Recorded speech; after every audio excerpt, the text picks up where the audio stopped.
आज हम HCF topic के बारे में डिस्कस करेंगे और ये अपनी सीसेट सीरीज़ का कंसेप्ट नंबर 6 है और 5 कंसेप्ट हम चैनल पे ऑलरेडी अपलोड कर चुके हैं। लास्ट वीडियो में मैंने लीस्ट कॉमन मल्टीपल एलसीएम के बारे में समझाया था। एलसीएम को हमने बहुत डिटेल में पढ़ा था। ये थोड़ा लंबा वीडियो था, लगभग 30 से 35 मिनट में मैंने एलसीएम को पूरा समझाया था। तो उसमें मैंने एलसीएम को मतलब यूज करके डायरेक्ट क्वेश्चन कैसे सोल्व करेंगे, इनडायरेक्ट क्वेश्चन कैसे सोल्व करेंगे। इनडायरेक्ट का मतलब ये है कि किसी क्वेश्चन में अपने को पता नहीं चलता है कि एलसीएम का कंसेप्ट यूज़ होगा कि नहीं होगा, तो वो पहले तो फाइंड आउट करना है कि एलसीएम कंसेप्ट को यूज़ करना है और यूज़ कैसे करना है, उसका आंसर कैसे निकालना है, वो मैंने उस वीडियो में बताया था। आज की क्लास में हम हाईएस्ट कॉमन फैक्टर एचसीएफ के बारे में डिस्कस करेंगे। तो एचसीएफ के वीडियो को देखने से पहले मेरी एडवाइस ये रहेगी कि आप एलसीएम वाले को देखिए, क्योंकि यूपीएससी में मतलब जनरली क्या होता है कि एलसीएम और एचसीएफ की मिक्स प्रॉब्लम्स पूछता है वो। तो मैंने आज के वीडियो के एंड में 9 से 10 प्रैक्टिस क्वेश्चंस लिए हैं। उनमें बहुत सारे सवाल में दोनों क्वेश्चंस को मतलब कॉमन यूज मतलब हम करके उन क्वेश्चंस को सोल्व करेंगे। तो वो वीडियो आप देख लेना। तो अगर आप मेरे मतलब वीडियोस रेगुलरली देख रहे हैं तो आपको ये तो पता चल ही गया होगा कि मेरी पढ़ाने की जो स्पीड है वो बहुत धीरे है, क्योंकि अपने बहुत सारे भाई बंधु ऐसे हैं उनके बेसिक्स मैथ्स के बहुत कमज़ोर हैं, तो हम ज़्यादा फास्ट फॉरवर्ड हो नहीं सकते। बहुत स्क्रैच से ज़ीरो से हमने उनको समझाना पड़ेगा। तो आप वीडियोज़ की जो स्पीड है वो स्पीड आप 1.5 रख सकते हैं, क्योंकि 1.5 स्पीड आप करोगे तो भी आपको कंसेप्ट इजीली समझ में आ जाएगा और आपका टाइम भी सेव हो जाएगा। टाइम वहाँ पे आप बचा लोगे। जैसे 30 मिनट का वीडियो है वो आपका मतलब 10 से 15 से 20 मिनट आप उसको ख़त्म कर दोगे। तो आप अपने वीडियोस की जो स्पीड है देखने की यूट्यूब सेटिंग में जाके आप उसको 1.5 पे देख सकते हो आराम से। तो आज के क्लास में हम एचसीएफ को डिस्कस करेंगे और एचसीएफ होता क्या है वो हम एग्जाम्पल की सहायता से समझेंगे। एग्जाम्पल में ये है कि अपने को 3 नंबर्स दिए हुए हैं और उन नंबर्स का हमें एचसीएफ फाइंड करना है। 3 नंबर्स कौन से हैं? 36, 24 और 108। तो एचसीएफ फाइंड करने के मैंने 2 मेथड लिखे हैं, method number 1 and method number 2। Method number 1 में मैंने क्या किया है कि तीनों नंबर्स को मैंने लिख दिया। और जैसे पहला नंबर है 24 में जितनी भी संख्याओं का भाग जा सकता है वो मैंने संख्याएं यहाँ पे लिख दी कि 24 में 1 से डिवाइड हो सकता है, 2 से हो सकता है, 3 से, 4 से, 6 से, 8 से, 12 से और 24 से। सेम यही काम मैंने 36 के लिए भी किया। 36 किन किन संख्याओं से डिवाइड हो सकता है वो मैंने सारी संख्याएं यहाँ पे लिख दी। उसके बाद में सेम काम मैंने 108 के लिए किया। 108 कौन सी संख्याओं से डिवाइड हो सकता है वो मैंने संख्याएं यहाँ पे लिख दी। वो पूरा डिवाइड होना चाहिए, ठीक है। ऐसा नहीं कि जस्ट 1-2 बार भाग चला जाता है वो संख्या भी हम लिख देंगे। संख्याएं यहाँ पे वही लिखनी है जिससे पूरा डिवाइड हो जाता है। रिमाइंडर अपना 0 निकल के आता है उस केस में कि उसका रिमाइंडर 0 आएगा, वो संख्याएं लिखनी है। तो ये सब करने के बाद में हमें क्या करना है कि ये जो संख्याएं लिखी हुई हैं उनमें से हाईएस्ट कॉमन अपने निकालना है। हाईएस्ट कॉमन, क्योंकि अपना कंसेप्ट का नाम ही है हाईएस्ट कॉमन फैक्टर। तो हाईएस्ट कॉमन क्या निकल के आ रहा है अपने पास में? निकल के आता है 12। तो यही इन तीनों संख्याओं का एचसीएफ हो जाएगा 12। तो आप यहाँ पे देख रहे होंगे कि संख्याएं तो और भी यहाँ पे कॉमन है। जैसे 2 यहाँ पे कॉमन है, 3 यहाँ पे कॉमन है, 4 यहाँ पे कॉमन है, 6 यहाँ पे कॉमन है। लेकिन अपने को ये संख्याएं लेनी नहीं है, क्योंकि अपना कंसेप्ट का नाम है हाईएस्ट कॉमन फैक्टर। तो 36, 24 और 108 इन तीनों का हाईएस्ट कॉमन फैक्टर क्या निकल के आता है? 12। इनका एचसीएफ क्या है? 12। ये तो था अपना मेथड नंबर 1। मेथड नंबर 2 की बात करते हैं। मेथड नंबर 2 में क्या करना है? जो एलसीएम के कंसेप्ट में हमने यूज किया था, क्या यूज़ किया था? प्राइम फैक्टर्स लिखे थे हर एक नंबर के प्राइम फैक्टर्स।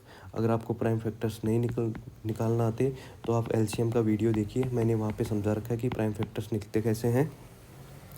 तो 24 के प्राइम फैक्टर्स क्या होंगे ये जो मैंने लिख रखे हैं। 36 के सेम प्राइम फैक्टर्स उसी तरीके से लिख देंगे और तीसरा नंबर है 108, उसके भी प्राइम फैक्टर लिख देंगे। अब एलसीएम के केस में मैंने क्या किया था? मैंने किया था कि जो भी लिस्ट मतलब अपने को क्या किया था, लिस्ट कॉमन निकालना था। तो हाईएस्ट जो पावर्स थी वो पावर्स मैंने लिखी थी। किसी भी प्राइम फैक्टर्स की हाईएस्ट पावर्स हमने लिखी थी लिस्ट कॉमन मल्टीपल निकालने के लिए। तो HCF निकालने के लिए क्या करेंगे, जो संख्याएँ कॉमन आती है वो ही अपन उसके मल्टीप्लिकेशन में यूज़ करेंगे। तो आप देख रहे हो कि प्राइम फैक्टर्स कौन से यूज हुए हैं, 2 और 3। 2 की पावर्स जो कॉमन है दोनों में कौन सी हैं, एक ये है एक ये है, तो 2 की पावर 2 हम लिख देंगे। और 3 की पावर कितनी कॉमन है यहाँ पे, 1 है, क्योंकि बाकी के जो ऊपर वाली दोनों टर्म्स है यहाँ पे 3 सिर्फ एक बार ही है, नीचे वाले में 2 बार है, तो जो कॉमन है वो वाली टर्म हम लिखेंगे। तो तीनों संख्याओं का HCF कितना निकल के आता है, 2 × 2 × 3 कितना आता है, 12। मेथड नंबर 2 से भी 12 निकल के आया था, मेथड नंबर 1 से भी 12 निकल के आया था। तो ये तो 2 मेथड हो गए HCF निकालने के। अब HCF का मतलब क्या होता है, HCF का मतलब मैं समझाता हूँ। HCF का मतलब ये होता है कि जितनी भी संख्याओं का अपने को HCF निकालना होता है, जैसे 2 संख्याएँ दी हुई हैं, ठीक है, X एंड Y, इनका HCF निकल के आ गया, सपोज करो n, इनका HCF निकल के आता है n। तो x और y को n से डिवाइड करने के बाद में जो संख्याएँ बचती हैं, ठीक है, जो संख्याएँ मतलब बचती हैं वो अपने पास में को प्राइम होनी चाहिए। को प्राइम नंबर का मतलब ये होता है कि उन संख्याओं में कुछ भी कॉमन नहीं है, जो कॉमन था वो हमने निकाल दिया n, ठीक है, तो उसमें उसके बाद में कुछ भी कॉमन नहीं बचता है, तो वो उसका HCF हो जाएगा। जैसे सपोज करो 2 नंबर्स हैं, ठीक है, उन नंबर का HCF है 10, तो उन नंबर्स को क्या लिख सकते हैं, पहली नंबर्स को 10 × A और दूसरी नंबर को हम लिख सकते हैं 10 × B। अब मैंने 10 भी लिखा है, वो कैसे लिखा है, जैसे कितनी भी संख्याएँ हो सकती हैं, मैंने इस केस में 2 संख्याएँ ली हैं, 3 संख्याएँ ली हैं, उनका अगर HCF है, सपोज करो HCF था 15, तो उन संख्याओं को मैं लिख सकता हूँ 15A, 15B और 15C। तो यहाँ पे जो मैंने A और B और C यूज किया है वो संख्या ही आपस में को प्राइम नंबर्स हैं। को प्राइम नंबर का मतलब ये होता है कि उनमें कुछ और कॉमन नहीं आ सकता, जो कॉमन लेना था वो हाईएस्ट कॉमन मैंने निकाल दिया, हाईएस्ट कॉमन फैक्टर HCF मैंने इनका 15 निकाला है। तो उसका मतलब भी यही होता है, हाईएस्ट कॉमन जब निकल गया है तो कुछ कॉमन बचा ही नहीं है, तो जो संख्याएं मल्टीप्लिकेशन में बची हैं A B C वो को प्राइम होंगी। तो को प्राइम का मतलब आप समझ गए होंगे कि को प्राइम संख्याएं होती क्या है, ऐसी संख्याएं जिनमें आपस में कुछ भी कॉमन नहीं हो सकता। इनके मैं पहले एग्जांपल बता देता हूँ को प्राइम नंबर्स के। जैसे 3 और 5 आपस में को प्राइम नंबर हैं, तो को प्राइम मैं टिक मार्क कर दूंगा, राइट है। 5 और 7 को प्राइम है क्योंकि 5 और 7 में कुछ भी कॉमन नहीं निकलता है। 7 और 9 को प्राइम है, हाँ है, टिक मार्क कर दूंगा, यस, दोनों को प्राइम नंबर हैं। तो ऐसी संख्याएं जो आपस में कुछ और कॉमन नहीं निकालती वो को प्राइम नंबर होती हैं। जैसे एक एग्जांपल लेता हूँ मैं, 3 और 9, ये को प्राइम का पेयर है, नहीं है, क्योंकि इनमें अभी 3 और कॉमन निकल सकता है, 3 का भाग इसमें भी जाता है 9 में भी जाता है, तो ये को प्राइम नंबर नहीं है। तो जैसे एक एग्जांपल लेता हूँ, 5 और 15, ये को प्राइम का पेयर है, नहीं है, क्योंकि 5 और 15 में 5 और कॉमन निकल सकता है, तो ये को प्राइम नहीं हो सकते। तो ऐसी संख्याएं जिनमें कुछ और कॉमन नहीं आता वो को प्राइम नंबर होती हैं। और किसी भी संख्या का HCF अगर दिया हुआ होता है तो उसको हम A और B से मल्टीप्लाई करके लिख सकते हैं, और A और B आपस में यहाँ पे को प्राइम नंबर है, कुछ भी कॉमन नहीं आएगा। क्योंकि कॉमन क्यों नहीं आ सकता, क्योंकि कॉमन जो था वो तो हमने निकाल दिया ना। हाईएस्ट कॉमन फैक्टर का मतलब ही ये होता है कि जो हाईएस्ट कॉमन था वो तो हमने निकाल के 10 लिख दिया, और कुछ कॉमन नहीं आ सकता। जैसे एक और एग्जांपल हम लेते हैं, एग्जांपल है कि 25 और 15 का हमें HCF निकालना है। तो 25 और 15 का HCF कैसे निकालेंगे, मैंने मेथड ऊपर समझाया था कि अपन प्राइम फैक्टर्स लिखेंगे 25 और 15 का। तो प्राइम फैक्टर्स कैसे लिखेंगे, 15 के प्राइम फैक्टर्स होते हैं 3 और 5, और 25 के प्राइम फैक्टर्स होते हैं 5 और 5। अब इसमें से कॉमन क्या निकल के आता है प्राइम फैक्टर में, 5, तो इसका HCF तो क्या हो गया, 5 हो गया। और जो बाकी की नंबर्स बच गई 3 और 5, वो आपस में को प्राइम नंबर होंगी, ठीक है, क्या होंगी, को प्राइम नंबर होगी। तो अगर जैसे सपोज करो कि 2 संख्याएं दी हुई हैं, ठीक है, उनका HCF है 5, तो उन संख्याओं को मैं क्या लिख सकता हूँ, 5A और 5B। तो यहाँ पे A और B आपस में को प्राइम नंबर है, इनमें कुछ भी कॉमन नहीं है। जैसे अपने वाले केस में A और B की वैल्यू क्या है, A की वैल्यू है 3 और B की वैल्यू क्या है 5, क्योंकि 3 और 5 में कुछ भी कॉमन नहीं निकल सकता ना, क्योंकि जो भी कॉमन आया था 5 वो तो मैंने निकाल के HCF लिख दिया। तो ये जो कंसेप्ट मैंने अभी यहाँ पे समझाया है ये वाला, तो इस कंसेप्ट का यूज़ करके पहले मैं क्वेश्चन 1-2 करवा देता हूँ, तो आपको अच्छे से इजीली ये समझ में आ जाएगा। तो क्वेश्चन अपना है कि दो नंबर दी हुई हैं और उसका HCF है 10। दो नंबर हैं, उनका HCF है 10 और उन दोनों नंबर्स को ऐड करते हैं, सम करते हैं, तो कितना आता है 90। दोनों संख्याओं का एडिशन कितना है 90। तो क्वेश्चन में अपने को पूछा है कि ऐसे इस सिचुएशन जो दे रखी है, इस सिचुएशन को सेटिस्फाई करने वाले कितने पेयर्स पॉसिबल हैं, कितने नंबर्स ऑफ पेयर्स पॉसिबल हैं। तो मैंने क्या क्या ऊपर आपको समझाया था, अगर किसी भी दो संख्याओं का HCF 10 दिया हुआ होता है तो एक संख्या को तुम लिख सकते हो 10A और दूसरी संख्या को आप लिख सकते हो 10B। तो 10A और 10B दोनों संख्याएं होगी और क्वेश्चन में एक सिचुएशन दी हुई थी कि दोनों संख्याओं का एडिशन, दोनों संख्याओं को ऐड करते हैं, सम करते हैं तो 90 आता है। तो 10A प्लस 10B की वैल्यू कितनी होगी 90। 10 मैंने यहाँ से कॉमन निकाल दिया और इधर 90 से डिवाइड कर दिया, तो A प्लस बी की वैल्यू कितनी आ गई 9। अब A प्लस बी की वैल्यू आई है 9 और A और B आपस में को प्राइम नंबर है, मतलब A और B में कुछ भी कॉमन नहीं आ सकता, तो मैं पेयर्स यहाँ से निकालूंगा। तो आप यहाँ से ध्यान से देखना मैं पेयर्स कैसे निकालता हूँ। जैसे सपोज करो मैंने A की वैल्यू 8 ले ली, तो B की वैल्यू मतलब अपने आप कितनी बचेगी 8, क्योंकि अपने को 1 और 8 एक A और B की सम कितना निकालना है 9, तो B की वैल्यू 8 बच जाएगी ना। अब आप देखो A plus B equal to 9, ये चीज़ सेटिस्फाई है। और दूसरी केस अपने को क्या करना है कि A और B आपस में को प्राइम होने चाहिए, इनमें कुछ और कॉमन नहीं आना चाहिए। तो 1 और 8 में कुछ कॉमन आ सकता है, नहीं आ सकता, तो ये को प्राइम है, हाँ है, तो ये पेयर पॉसिबल है। तो दूसरी मैंने सिचुएशन ली कि A की वैल्यू ली 2, तो 2 की वैल्यू अपने मतलब B की वैल्यू अपने आप क्या बच के आएगी 7, क्योंकि दोनों का सम कितना था 9 और 2 और 7 आपस में को प्राइम है, हाँ है, तो ये पेयर भी पॉसिबल है। तीसरी सिचुएशन, अगर मैंने A की वैल्यू रखी 3 तो B की वैल्यू कितनी आएगी 6, क्योंकि दोनों का ऐड करके अपने पास में कितना आना चाहिए 9। तो एडिशन तो इन दोनों का 9 आता है, लेकिन ये पेयर पॉसिबल नहीं है। पेयर पॉसिबल इसलिए नहीं है क्योंकि 3 और 6 आपस में को प्राइम नंबर नहीं है, क्योंकि 3 और 6 में अभी 3 और कॉमन आ सकता है, एक और मतलब चीज़ कॉमन आ सकती है, तो ये पेयर पॉसिबल नहीं है। चौथी मैंने सिचुएशन लेता हूँ कि मैंने A की वैल्यू रखी 4, B की वैल्यू कितनी आएगी 5, क्योंकि दोनों का ऐड अपने को कितना करना है 9। अब देखो कि 4 और 5 आपस में को प्राइम नंबर है, हाँ है, क्योंकि 4 और 5 में कुछ भी कॉमन नहीं आ सकता, तो ये पेयर भी पॉसिबल है। तो अपने पास में 4 सिचुएशंस निकल के आई थी, इसमें से एक सिचुएशन पॉसिबल है नहीं, एक पेयर पॉसिबल है नहीं। तो जो क्वेश्चन दे रखा था उसमें हमें नंबर ऑफ पेयर्स निकालने थे, तो पेयर कितने निकल के आए 3, तो 3 इसका आंसर हो गया। तो यूपीएससी या तो आपको पेयर्स पूछ सकता है कि कितने पेयर्स हैं, या आपको पूछ सकता है कि वो नंबर्स आप फाइंड करो जो दी हुई सिचुएशन को सेटिस्फाई करते हैं। तो नंबर कैसे निकालेंगे, तो नंबर मैंने आपको बताया कि अगर दो संख्याओं का HCF 10 है तो उन नंबर्स को क्या लिख सकते हैं, पहला नंबर तो होगा 10A और दूसरा नंबर कितना होगा 10B। अब A और B की वैल्यू आप यहाँ से पेयर्स है ना, यहाँ से उठा के रख सकते हैं।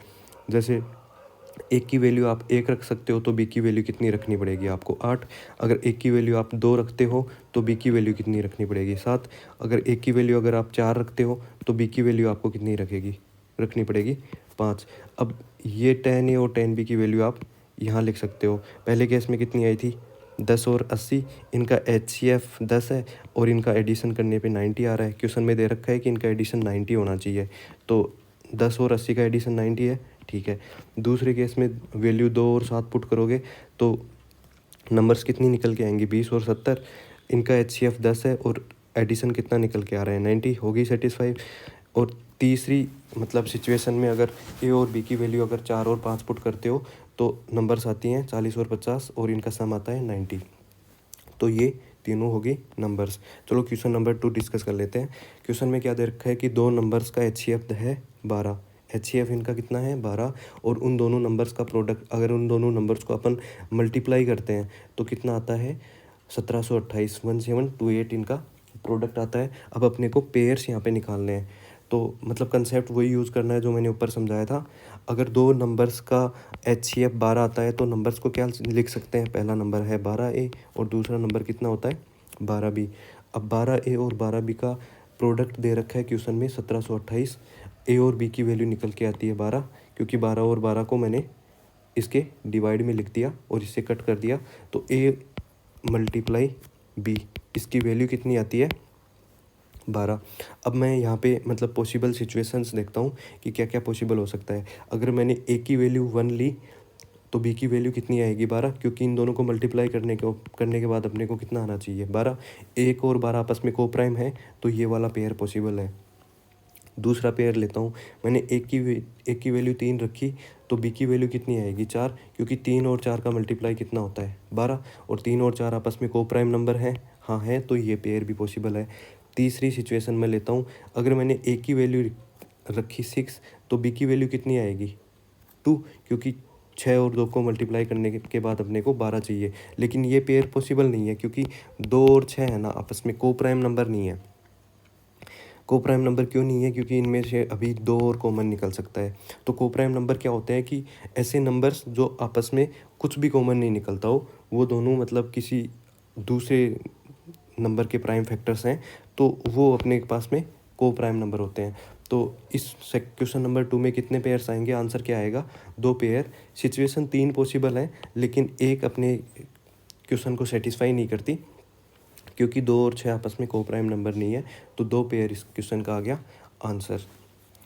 अब मैं एक सवाल की बात करता हूँ। ऐसे सवाल मतलब यूपीएससी के बहुत फेवरेट सवाल में से होते हैं। यूपीएससी मतलब ऐसे सवाल को बहुत सब बार मतलब पास्ट में सीसेट के पेपर में इन्होंने पूछा भी हुआ है। तो इस सवाल को पहले तो मैं मेथड के थ्रू बताऊंगा, और उसके बाद में हम ट्रिक की बात करेंगे कि ट्रिक से ऐसे सवाल्स को कैसे सॉल्व करेंगे। तो क्वेश्चन में क्या है कि अपने को ग्रेटेस्ट नंबर फाइंड करना है। अगर उस ग्रेटेस्ट नंबर से 3 संख्याएं दी हुई है 150, 194 और 245, उनको डिवाइड किया जाए तो रिमाइंडर हर केस में, पहले केस में आता है 6, दूसरे केस में आता है 2 और तीसरे केस में रिमाइंडर आता है 5। तो सपोज करो कि वो नंबर ग्रेटेस्ट नंबर अपने पास में क्या है n, वो नंबर अपने पास में n है। तो उस नंबर n से मैं 150 को डिवाइड करता हूँ तो रिमाइंडर कितना आता है 6। उस नंबर से मैं अगर 194 को मैं डिवाइड करता हूँ तो रिमाइंडर कितना आता है 2, और 245 को डिवाइड करता हूँ n से, तो रिमाइंडर कितना आता है 5। ये क्वेश्चन अपने पास में दे रखा है, और वो ग्रेटेस्ट नंबर है, हाईएस्ट नंबर है, तो वो हाईएस्ट नंबर अपने को फाइंड करना है। तो इस क्वेश्चन में मतलब मैथ्स का एक कंसेप्ट यूज़ होगा, वो कंसेप्ट मतलब स्कूल में बहुत बार अपने सीखा हुआ है। तो वो कंसेप्ट क्या है, बहुत ईजी कंसेप्ट है कि dividend equal to divisor multiply by quotient plus remainder. ये कंसेप्ट है, ये कंसेप्ट याद नहीं रखना, मतलब एक बेसिक कंसेप्ट है। इसको हिंदी में हम बोलते हैं भाज्य बराबर भाजक इंटू भागफल प्लस शेषफल। तो मैंने क्या लिखा कि एक नंबर है 150, उसको अगर n से डिवाइड करते हैं तो सपोज करो कि a बार तो वो पूरा पूरा उससे डिवाइड हो गया, ठीक है। रिमाइंडर क्या निकल के आया 6। जैसे उसको ऐसे लिख सकते हो आप, n का भाग अपने को 150 में देना है, a बार तो पूरा पूरा डिवाइड हो गया और नीचे रिमाइंडर कितना आता है 6। तो मैं क्या करूँगा, वो नंबर कैसे लिखूँगा, n को a से मल्टीप्लाई कर दो, और 6 उसमें ऐड कर दो। ये concept dividend is equal to divisor multiply by quotient plus remainder. और ये सेम काम हम तीनों केस में कर लेंगे। 194 को भी मैंने ऐसे लिख दिया n इंटू बी, इसमें सपोज करो b बार पूरा पूरा भाग चला गया, b इसका रिमाइंडर ऐड कर देंगे। तीसरा नंबर है 245, n को c से मल्टीप्लाई कर देंगे और 5 उसमें रिमाइंडर ऐड कर देंगे।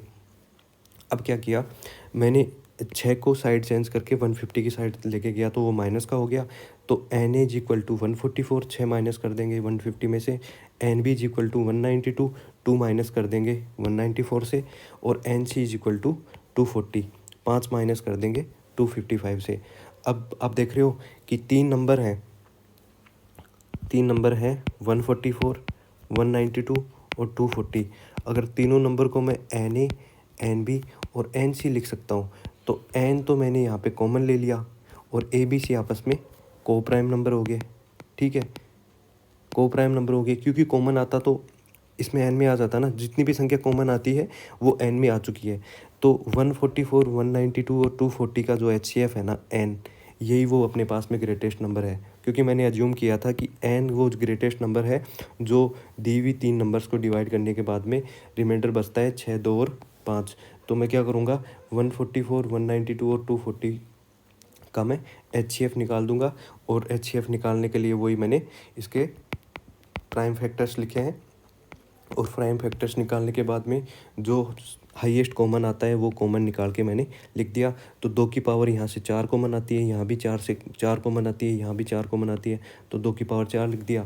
और 3 यहाँ एक बार है, यहाँ एक बार है, यहाँ एक बार है, तो 3 एक बार कॉमन आता है, तो 3 लिख दिया। 5 अपने पास में कॉमन आता ही नहीं है, तो 5 मैंने यूज ही नहीं किया यहाँ पे, क्योंकि हाईएस्ट कॉमन अपने पास में निकालना है। ऐसी संख्या जो तीनों के प्राइम फैक्टर्स में निकली हुई हो।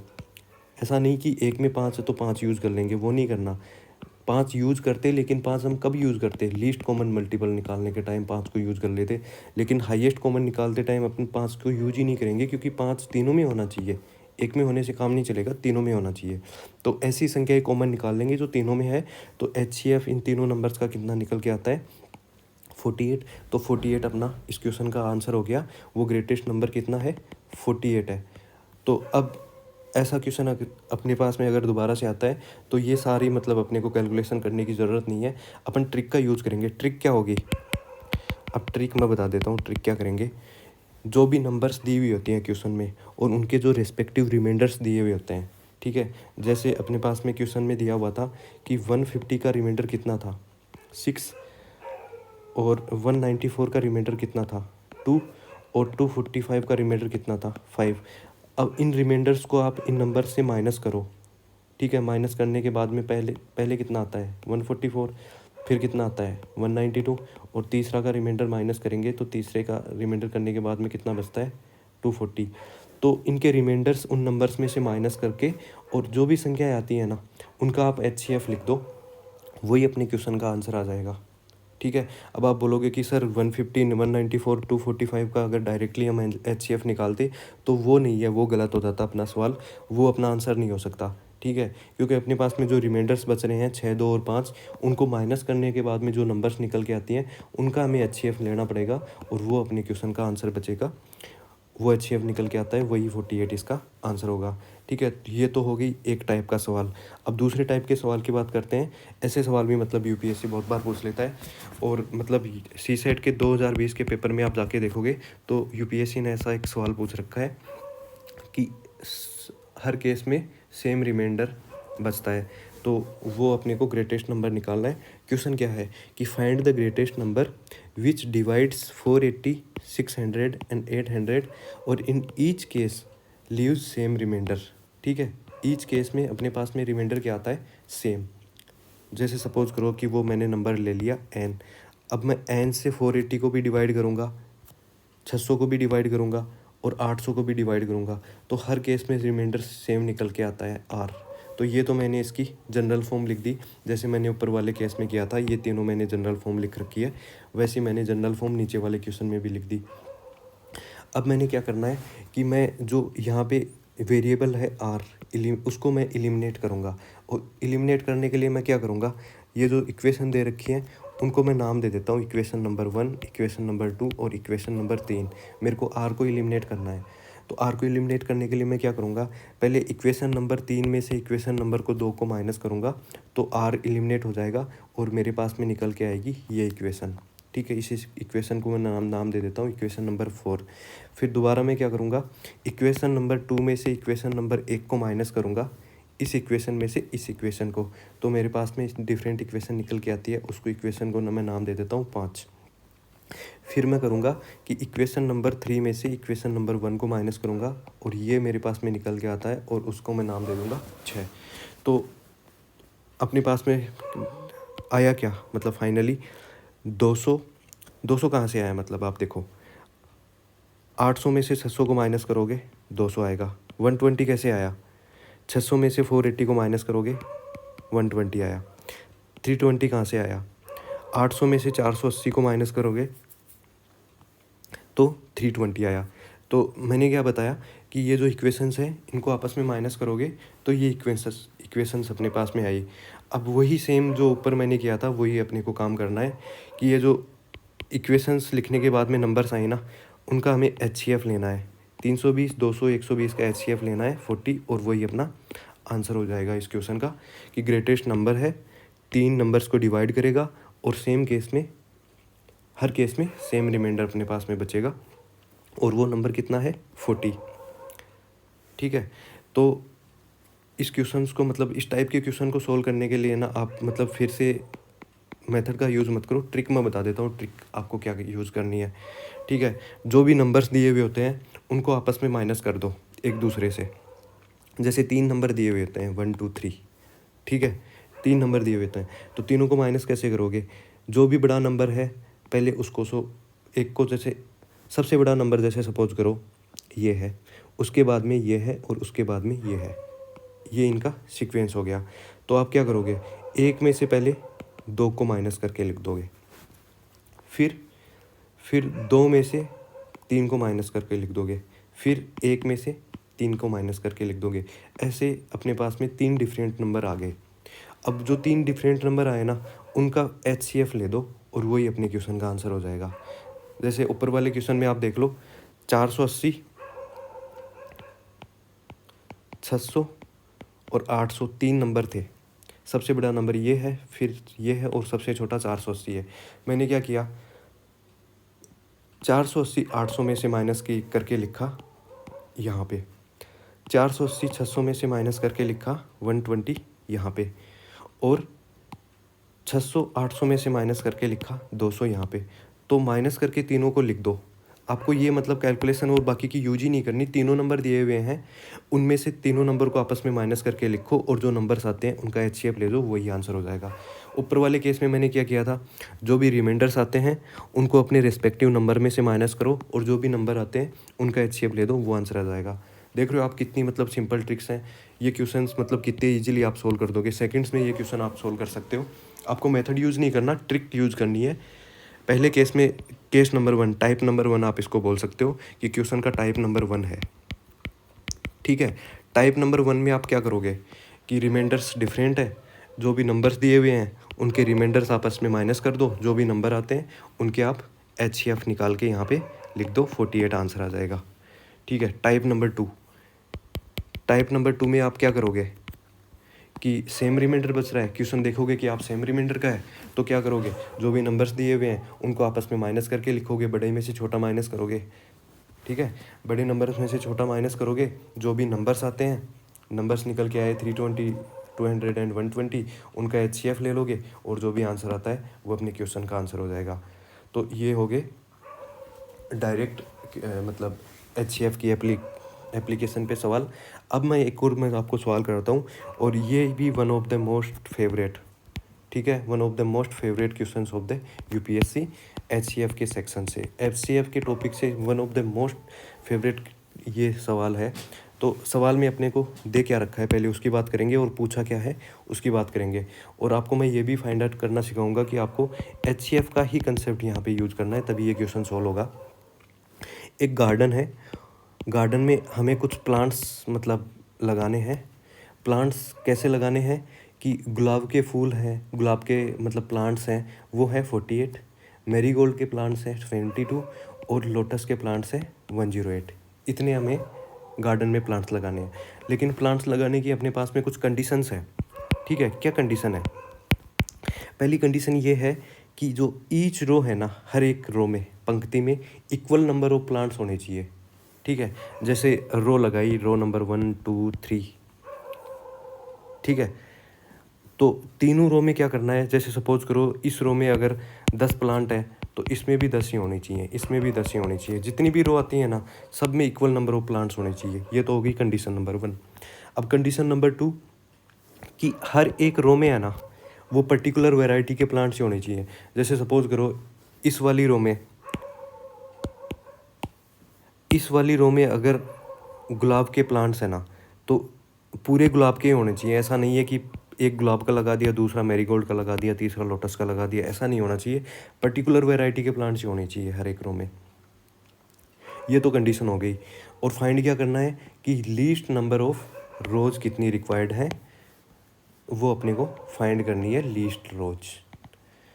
अब अपने को नंबर ऑफ रोज लीस्ट चाहिए ना, तो हर एक रो में मैक्सिमम नंबर ऑफ प्लांट्स लगाएंगे ना तो अपने पास में लीस्ट रोज आएंगी। आप खुद सोच के देखो, रोज लीस्ट होनी चाहिए, लिस्ट कब होंगी? जब ये रो जितनी लंबी होगी तभी तो लिस्ट आएगी ना, क्योंकि अगर ये लंबी नहीं होती तो यहाँ वाले प्लांट्स किसी दूसरी रो में जाके लगते। ठीक है, समझ रहे हो ना कि लीस्ट नंबर ऑफ रोज़ लगाने के लिए अपने को एक रो में मैक्सिमम नंबर ऑफ प्लांट्स रखने होंगे, तभी लीस्ट रो हो पाएंगी। क्योंकि अगर लीस्ट रो निकाल लिया ना तो इस रो को जितना आप लंबा कर सकते हो, और सिचुएशन भी अपने को मतलब सेटिस्फाई करानी है कि हर एक रो में इक्वल नंबर ऑफ प्लांट्स होने चाहिए और पर्टिकुलर वैरायटी के प्लांट्स होने चाहिए। वो सिचुएशन तो अपने को सोल्व होनी मतलब सेटिस्फाई होनी ही चाहिए। और लीस्ट नंबर ऑफ रोज निकालने के लिए हर एक रो में मैक्सिमम नंबर ऑफ प्लांट्स होने चाहिए, तो ये वो होगा। तो मैक्सिमम नंबर ऑफ प्लांट्स कैसे निकालेंगे कि जितने भी प्लांट्स दिए हुए हैं ना उनका HCF निकाल देंगे। 48, 72 और 108 का HCF कितना निकल के आता है? 12। तो हर एक रो में कितने प्लांट्स आएंगे? 12 प्लांट्स। तो आप देख रहे हो कि एक रो में अगर 12 प्लांट लगाने हैं, 18 गुलाब के प्लांट है, तो एक गुलाब की कितनी रोज आ जाएंगी? 4। तो गुलाब की रोज़ कितनी आती है? 4। अब आप वैसे ही मैरीगोल्ड के लिए कर सकते हो। 72 पौधे लगाने हैं, एक रो में 12 पौधे लग सकते हैं, तो मैरीगोल्ड की कितनी रोज़ आएंगी? 6। और वैसा ही सेम काम लोटस के लिए कर सकते हो। 108 पौधे लगाने हैं, एक रो में 12 पौधे लग सकते हैं, तो कितनी रोज़ आएंगी? 9। तो 4 पंक्तियाँ तो अपने पास में रोज़ वाली आएंगी, और 6 पंक्तियाँ अपने पास में मैरीगोल्ड वाली आएंगी, और 9 पंक्तियाँ अपने पास में लोटस वाली आएंगी। तो टोटल रोज़ आप देख रहे हो 4, 6 और 9 को ऐड कर दो, आंसर निकल के आता है 19 तो ये अपना क्वेश्चन था कि least number of rows required निकालनी है, तो उसके लिए एक रो में मैक्सिमम प्लांट्स होंगे तभी लीस्ट आएंगी। ये आप मतलब यहाँ से समझ लो, मैंने पहले भी आपको समझाया है कि रो जितनी लंबी होगी तभी लीस्ट रो निकल के आएंगी। तो मैक्सिमम प्लांट्स के लिए उनका HCF निकाल दो। HCF 48, 72 और 108 का कितना निकल के आता है? 12। तो 12 को डिवाइड कर करके हर एक प्लांट वैरायटी से लिख देंगे, जो डिफरेंट रोज़ आती हैं उनको ऐड कर देंगे। ठीक है, तो ये तो अपना HCF का कंसेप्ट हो गया। तो मैंने मतलब बहुत डिटेल में HCF को समझा दिया, HCF निकलता कैसे है, निकालने के मैंने तरीके बता दिए। Method number 1, method number 2। तो मेथड नंबर 2 ज़्यादा इजी मेथड है, तो इस मेथड का यूज़ करके हम हर बार मतलब HCF निकाल लेंगे। उसके बाद में हम HCF की एप्लीकेशन से क्वेश्चन नंबर 1 और क्वेश्चन नंबर 2 ये दो हमने सवाल देखे कि अगर दो संख्याओं का HCF अगर होता है 20, तो दोनों संख्याओं को आप क्या लिख सकते हो? 20A और 20B।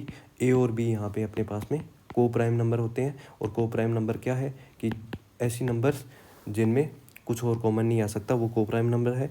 उसके बाद में मैंने 2 टाइप के सवाल बताए। टाइप नंबर 1 कि उसमें डिफरेंट रिमाइंडर है, और टाइप नंबर 2 इनमें सेम रिमाइंडर है। उसके बाद में एक मैंने HCF का इनडायरेक्ट जो एप्लीकेबिलिटी वाला सवाल था वो मैंने समझाया। तो ये तो हो गए क्वेश्चंस की बात। अब इसके बाद में हम प्रैक्टिस क्वेश्चंस की बात कर लेते हैं, जो आपको होमवर्क के लिए करने हैं। ओके, होमवर्क के लिए मैंने मतलब 9 सवाल दिए हैं। आप मतलब इन क्वेश्चंस को सोल्व करिए, और सोल्व करके कमेंट बॉक्स में आप इनके सवाल, हर एक सवाल के मतलब क्वेश्चन नंबर डाल के उनके आंसर्स डालिए। कितने नंबर्स मतलब जैसे क्वेश्चन नंबर 1 का है तो सवाल जैसे सपोज करो आंसर आ गया 25, क्वेश्चन नंबर 2 का आ गया, तो आप कमेंट बॉक्स में इनके आंसर्स पोस्ट करिए। अगर कोई सवाल आपको नहीं आता है तो पर्टिकुलरली आप वहाँ पे मेंशन कर सकते हैं कि क्वेश्चन नंबर 4, 5 जो भी है वो आपको मतलब नहीं आता है, तो डाउटफुल वहाँ पे आप लिख सकते हो डाउटफुल। तो मैं मतलब नेक्स्ट वीडियो में उसको वहाँ से समझा दूंगा कि वो क्वेश्चन डाउटफुल है। तो ये क्वेश्चन हो गया क्वेश्चन नंबर 1।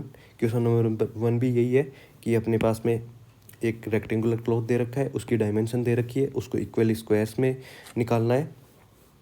तो नंबर ऑफ मिनिमम स्क्वायर्स निकालने हैं कि कोई भी क्लॉथ वेस्ट नहीं होता है। तो जो ऊपर गार्डन वाला सवाल था उसी के मतलब बेसिस पे ये सवाल है, अपने को HCF निकाल के उससे डिवाइड करना है। सेम ये सेकंड नंबर क्वेश्चन भी सेम उसी कंसेप्ट पे है। फिर एक क्वेश्चन है क्वेश्चन नंबर 3, 3 नंबर्स दे रखे हैं, लार्जेस्ट नंबर से डिवाइड करवाया है, सेम रिमाइंडर आ रहा है। तो टाइप नंबर 1 मैंने ऊपर समझाया था, उसकी ट्रिक यहाँ पे यूज़ करनी है टाइप नंबर 1 की। नहीं, ये टाइप नंबर 2 के सिमिलर का सवाल है, सेम रिमाइंडर वाला। तो टाइप नंबर 2 वाली ट्रिक यूज़ करनी है क्वेश्चन नंबर 3 में। टाइप 2 मैं यहाँ पे लिख देता हूँ, टाइप 2 वाली ट्रिक यूज़ करनी है। ठीक है। और वही सेम रोजेस फ्लावर्स वाले हैं, उसमें वो इनडायरेक्ट एप्लीकेशन वाला सवाल है, इसको आप सोल्व करो और इसका आंसर भी कमेंट बॉक्स में आप पोस्ट करना। उसके बाद में मैंने आपको समझाया था जो पिछला वीडियो था एलसीएम वाला, कि एलसीएम वाले वीडियो में मैंने कुछ फार्मूलाज वहाँ पे लिखे थे। फार्मूलाज ये थे कि दो नंबर्स हैं, उनके अगर एलसीएम और एचसीएफ को मल्टीप्लाई करते हैं तो उन दोनों नंबर्स का जो प्रोडक्ट होता है उसके इक्वल होता है ये। अगर आपको मतलब फार्मूला नहीं याद है तो आप एलसीएम वाले वीडियो को देखो, वहाँ से फार्मूलाज को मतलब वहाँ से नोट डाउन करो और उसका यूज़ करके ये क्वेश्चंस आप सोल्व कर सकते हो। फ्रैक्शन वाले क्वेश्चंस का एलसीएम कैसे निकालना है उसका फॉर्मूला मैंने वीडियो में बता रखा है, फॉर्मूला ऑफ फ्रैक्शन वाला। फ्रैक्शन के क्वेश्चंस का एलसीएम कैसे निकालना है वो वीडियो में मैंने डिस्कस किया हुआ है। सेम वही क्वेश्चन जो मैंने एक फॉर्मूला आपको बताया कि एचसीएफ और एलसीएम का प्रोडक्ट नंबर्स के प्रोडक्ट के बराबर होता है, ये फॉर्मूला लगा के आप इस क्वेश्चन को सोल्व कर दोगे। एक क्वेश्चन है कि एलसीएम दो नंबर्स का 864 दे रखा है, एचसीएफ 144 दे रखा है। अगर एक नंबर इतना है 288 है तो दूसरा नंबर अपने को निकालना है। और उसके बाद में एक और सवाल है, तीन नंबर दिए हुए हैं 640, 710 और 1526, और उनको ग्रेटेस्ट नंबर से डिवाइड करने के बाद में रिमाइंडर बचता है 11, 7 और 9। रिमाइंडर कितने आते हैं 11, 7 और 9, अपने को वो ग्रेटेस्ट नंबर फाइंड करना है। तो मैं ये बता दूं आपको, जो टाइप नंबर 1 जो सवाल मैंने समझाया है उसकी ट्रिक के बेसिस पे ये सवाल है, तो ट्रिक मैंने ऊपर आपको समझा दी, उस ट्रिक का यूज़ करके आप इसका आंसर निकालो। ठीक है, ABCD में से जो भी आंसर आप निकल के आएगा उसको आप कमेंट सेक्शन में पोस्ट करना। ठीक है, तो आपका ये होमवर्क हो गया 9 सवाल। ये 9 सवाल आपको होमवर्क के लिए हो गए। आप सारे के सारे सवालों को सोल्व करिए, कमेंट बॉक्स में उनके आंसर पोस्ट करिए। और जो भी आपको मतलब डाउटफुल सवाल लगता है, जिसमें आपको डाउट है, आपको मतलब नहीं आ रहा, सोल्व नहीं हो रहा, आप उस क्वेश्चन के बारे में भी लिखो, मैं कमेंट बॉक्स को चेक करते रहूँगा। और नेक्स्ट वीडियो में हम है ना सारे जो वीडियोज़ बनाए हुए हैं, बाकी 5 कंसेप्ट को, इस सीरीज़ के 5 कंसेप्ट अपलोड हो चुके हैं, सबके डाउटफुल सवाल्स का हम एक मतलब सेशन ले लेंगे, doubt clearing session. Okay, doubt clearing session में हम उन क्वेश्चंस के बारे में बात करेंगे जो आपके होमवर्क में थे और आपको मतलब आपसे हो नहीं पाए, सोल्व नहीं हो पाए, उन क्वेश्चन की हम डाउट क्लियरिंग सेशन में बात कर लेंगे। तो ये था आपका कंसेप्ट नंबर 6 सीसेट सीरीज़ का, और कंसेप्ट का नाम था एचसीएफ। मैंने बहुत डिटेल से ये कंसेप्ट आपको समझा दिया है कि एचसीएफ क्या होता है, कैसे निकालते हैं, और एचसीएफ का कंसेप्ट यूज़ करके हम क्वेश्चंस को कैसे सोल्व करेंगे। तो एलसीएम और एचसीएफ दोनों हो गए।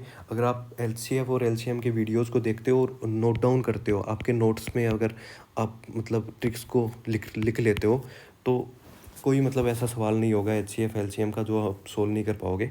और आपको कहीं मतलब और किसी कोचिंग से या टीचर से पढ़ने की ज़रूरत भी नहीं है, आपको फ्री ऑफ द कॉस्ट ये कंसेप्ट मैंने यहाँ पे समझा दिए। आपको मतलब करना यही है कि आप पेशेंटली बैठिए 10 से 15 मिनट और या 20 मिनट जितना भी वीडियो है उसको स्पीड 1.5 पे कर लो और पूरा कंसेप्ट आप समझ लो। होमवर्क के लिए आप अगर आपको मैं कोई क्वेश्चंस देता हूँ उसको आप मतलब रिलीजियसली फॉलो करें, उनको प्रैक्टिस सोल्व करें, ट्रिक्स का यूज़ करें, क्योंकि ट्रिक्स मैं समझा दूंगा और आप याद भी कर लोगे, लेकिन अगर आप उनको मतलब रिपीटेडली क्वेश्चंस में यूज़ नहीं करोगे, प्रैक्टिस क्वेश्चंस में, तो आपको लंबे टाइम के लिए वो याद नहीं रहेंगी। ठीक है, आप वही मतलब बेसिक जो कन्वेंशनल मेथड आप यूज़ करते थे वो मेथड यूज़ करके ज़्यादा टाइम लगा दोगे, टाइम कंज्यूमिंग वो हो जाएंगे, और आपका सीसेट का पेपर कभी मतलब ख़त्म नहीं होगा। अगर आप बेसिक मेथड से यूज़ मतलब क्वेश्चंस को सोल्व करोगे तो ज़्यादा टाइम लग जाएगा। आप ट्रिक्स का यूज़ करो, ट्रिक्स मैं हर सवाल की आपको बता रहा हूँ कि ट्रिक्स कैसे लगानी है। तो आज के मतलब वीडियो में हम इतना ही रखेंगे। एचसीएफ को हमने डिटेल से डिस्कस किया, और नेक्स्ट वीडियो में हम कोई दूसरा कंसेप्ट लेके आएंगे। Thank you.